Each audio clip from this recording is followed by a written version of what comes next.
Hello everyone. Today we are discussing about the two-phase method. The two-phase method in OR is an algorithm used to solve linear programming problems (LPPs) involving artificial variables. This process divided into two phases. Phase 1, finding a basic feasible solution. Phase 2, optimizing the original objective function. The two-phase method is an alternative to the BIGAM method, which also uses artificial variables but assigns a large penalty to them in the objective function. Then ഇനി നമുക്ക് ഒരു example question ചെയ്ത് നോക്കാം. നമ്മുടെ question എന്ന് പറയുന്നത് min z is equal to x1 plus x2. നമ്മുടെ subject constraints 2x1 plus x2 greater than or equal to 4, x1 plus 7x2 greater than or equal to 7, x2 greater than or equal to 0. നമ്മുടെ സൊല്യൂഷനിലോട്ട് വരുമ്പോൾ face 1 എന്ന് പറയുന്നത് നമുക്കിതിൻ്റെ objective കണ്ടുപിടിക്കണം. അതിന് വേണ്ടിയിട്ട് നമ്മൾ ഇവിടെ x1ഉം x2നും 0 ആണ് വാല്യൂ കൊടുക്കുന്നത്. ദെൻ നമ്മുടെ സബ്ജക്റ്റ് കൺസ്ട്രെയിനിലോട്ട് നമ്മുടെ ക്വസ്റ്റ്യൻ അനുസരിച്ച് സ്ലാക്ക് വേരിയബിൾ ആണോ സർപ്ലസ് വേരിയബിൾ ആണോ വേണ്ടതെന്ന് വെച്ചാൽ അത് ആഡ് ചെയ്ത് കൊടുത്തിട്ട് രണ്ടിലും ആർട്ടിഫിഷ്യൽ വേരിയബിൾസ് ആഡ് ചെയ്ത് കൊടുക്കാം. ഇവിടെ നമ്മൾ A1ഉം A2ഉം ആണ് ആഡ് ചെയ്ത് കൊടുത്തിട്ടുള്ളത്. ദെൻ നമ്മുടെ ഒബ്ജക്റ്റീവ് ഫംഗ്ഷൻ ഇപ്പോൾ വരുന്നത് 0x1 plus 0x2 plus 0s1 plus 0s2 plus A1 plus A2. ഇനി നമുക്ക് നമ്മുടെ ടേബിൾ വരയ്ക്കാം. ടേബിളിൽ CJ കൊടുത്തു, നമ്മുടെ വാല്യൂസ് കൊടുത്തു. ഇവിടെ A1ഉം A2 ആണ് നമ്മൾ കൊടുത്തിട്ടുള്ളത്. ദെൻ നമ്മുടെ വാല്യൂസ് എഴുതി CJ മൈനസ് ZJ കാണുമ്പോൾ ഇവിടെ രണ്ട് മൈനസ് വാല്യൂസ് വരുന്നതുകൊണ്ട് തന്നെ നമ്മളിപ്പോൾ ക്വസ്റ്റ്യനിൽ നമുക്ക് ഒന്നെങ്കിൽ 0 അല്ലെങ്കിൽ പോസിറ്റീവ് വാല്യൂസാണ് വരേണ്ടത്. ഇവിടെ നമുക്ക് രണ്ട് മൈനസ് വാല്യൂസ് വരുന്നതുകൊണ്ട് തന്നെ നമുക്ക് ഇത് മാറ്റി അടുത്തൊരു ന്യൂ ടേബിൾ ഡ്രോ ചെയ്യണം. അതിനുവേണ്ടി നമ്മൾ കീ കോളും കീ എലമെൻറ്റും കീ റോയും കണ്ടുപിടിക്കാനായിട്ടുണ്ട്.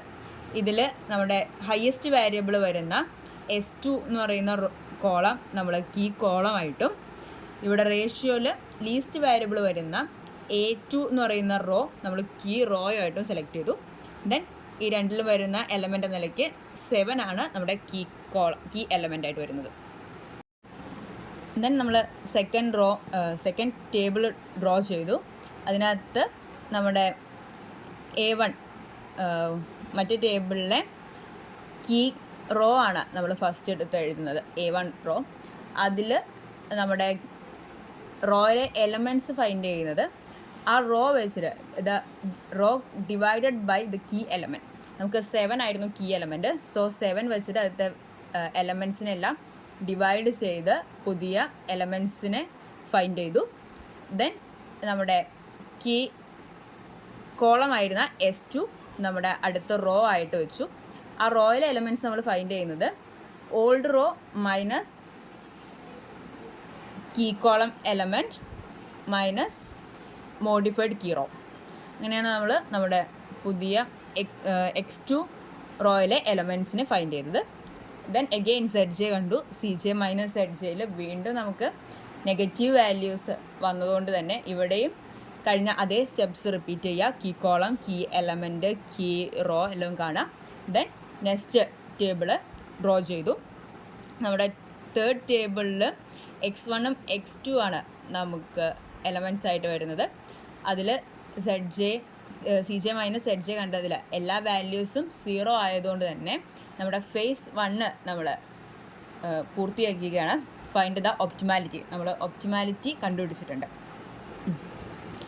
ദെൻ നമ്മൾ നമ്മുടെ ഫേസ് 2ലേക്ക് പോവുകയാണ്.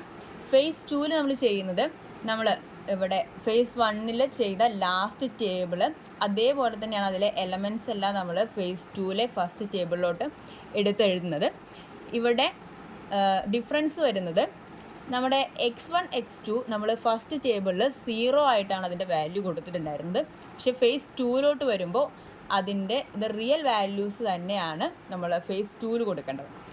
അപ്പോൾ നമ്മുടെ ക്വസ്റ്റ്യൻ എന്ന് പറയുന്നത് min z is equal to x1 plus x2 ആയിരുന്നു. ദെൻ x1 പ്ലസ് x2 എന്ന് പറയുമ്പോൾ ഇവിടെ മീൻ ചെയ്യുന്നത് 1x1 പ്ലസ് 1x2 എന്നാണ്. അത് നമ്മൾ ഫേസ് 1-ൽ നമ്മളതിൻ്റെ വാല്യൂസ് 0 ആയിട്ട് കൊടുത്തു.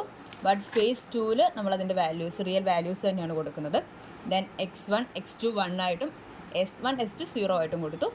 ദെൻ ZJ കണ്ടു. CJ മൈനസ് ZJ കാണുന്നതിൽ നമ്മുടെ എല്ലാ വാല്യൂസും പോസിറ്റീവ് വാല്യൂസും അല്ലെങ്കിൽ 0 ആയിട്ട് വന്നിട്ടുള്ളതുകൊണ്ട് തന്നെ നമ്മൾ നമ്മുടെ ഫൈനൽ ആൻസറിലോട്ട് എത്തിയിട്ടുണ്ട്.